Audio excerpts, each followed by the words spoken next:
Então, vamos falar um pouquinho hoje sobre o controle de vetores. Falar um pouco do controle das arboviroses urbanas. As mais conhecidas que nós temos é a dengue, a zika e a chikungunya. Temos outras arboviroses com menor frequência, baixa incidência, mas vamos focar um pouquinho, principalmente nessas três, e a dengue, no caso, por causa da dengue hemorrágica. Perfeito. Eu vou falar um pouquinho hoje sobre o ciclo, evolutivo do mosquito, do Aedes aegypti. Por que é importante eu conhecer o ciclo evolutivo do mosquito? Porque é para saber aonde que você vai atuar com as medidas de controle. Uma boa vigilância epidemiológica, ela precisa entender principalmente a tríade epidemiológica. E no caso da tríade, nós temos o vetor como algo importante aqui que compõe essa tríade. A tríade ela é composta pelo homem, pelo ambiente e pelo parasita. No caso das arboviroses, os arbovírus eles precisam de um artrópode vetor para transmissão de pessoa para pessoa. Então é por isso a importância do Aedes aegypti. Ele é o principal vetor. E por que eu preciso conhecer a biologia do mosquito, do vetor? Principalmente para saber em qual fase eu posso atuar. O mosquito ele tem a fase ovo, resistente à dessecação, permanece no ambiente sem água até 1 ano ou até mais. Depois, na primeira oportunidade que tiver uma chuva, água, ele vai eclodir e vamos ter aí o mosquito novamente. A fase larval. Na fase larval, o que é importante é que nós temos 4 fases larvais. Larva 1, 2, 3 e 4. São as trocas de equigise, que é o exoesqueleto formado de quitina.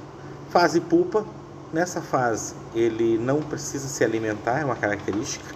É uma fase que ele está passando no processo de metamorfose para se tornar o mosquito adulto, no caso o alado aqui. O adulto aqui é uma fêmea de Aedes aegypti e ela se alimenta principalmente de sangue, que é para nutrir os ovos que estão no abdômen. Nessas fases, gente, eu tenho o controle biológico atuando, e o controle biológico ele pode atuar nessas fases do mosquito. E aí eu tenho o controle biológico, eu tenho o controle químico e eu tenho o controle mecânico também. Todos os controles são feitos, além de ter um controle na área da educação e saúde, o que é o mais importante de todos. Mas vamos falar um pouquinho desse controle, por que eu preciso saber e conhecer as etapas? Para saber aonde que eu vou atuar no controle do vetor. O vírus ele é microscópico, eu não vou conseguir eliminar, eu não visualizo ele a olho nu.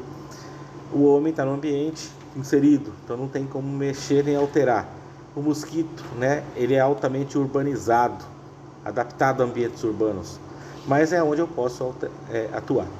Nesse controle biológico nós temos os mosquitos que estão com a Wolbachia, que é uma bactéria que se desenvolve também no intestino dele e acaba competindo e não permite que o vírus venha para a glândula salivar, e aí ele não transmite de uma pessoa. Ele pode estar infectado, mas ele não transmite. E eu tenho o mosquito do bem, chamado mosquito do bem, são os transgênicos que eles acabam fazendo soltura na natureza, no ambiente, e você vai ter ali mosquitos machos. As fêmeas não sobrevivem, é um fator bem limitante. Interessante, E aí você vai controlar. O objetivo de qualquer um dos controles é controlar a população de mosquitos, ou seja, baixar a densidade deles. Quando eu não consigo ter um controle eficaz, eu não tenho um monitoramento, eu não tenho um laboratório específico, eu não tenho um planejamento para isso, você vai ter alta incidência de arbovirose.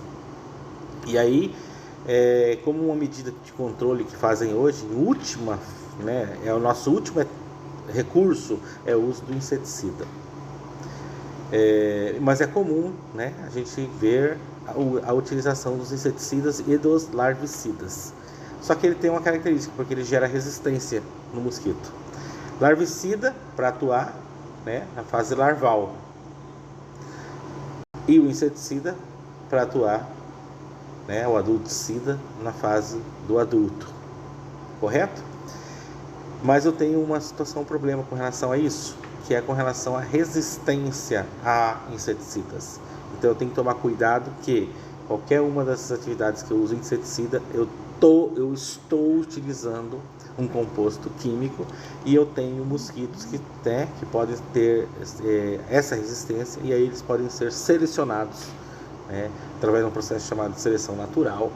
No caso, eu utilizei o inseticida como fator limitante dessa seleção, e aí eu seleciono mosquitos, indivíduos resistentes a este inseticida, e aí é um problema gerado, ok? É importante eu ver o que? O monitoramento dessa resistência, até para eu saber qual tipo de classe de inseticida que eu posso utilizar. De repente eu estou utilizando uma classe de inseticida que não está eliminando nenhum mosquito, porque todos já são resistentes a ele. Então eu estou investindo dinheiro, estou investindo tempo, tá? É investimento público de saúde, e aí não tenho resultado positivo nenhum. Beleza, gente? Até a próxima. A gente vai falar um pouco depois sobre, né, esses fatores de resistência, quais são. Grande abraço.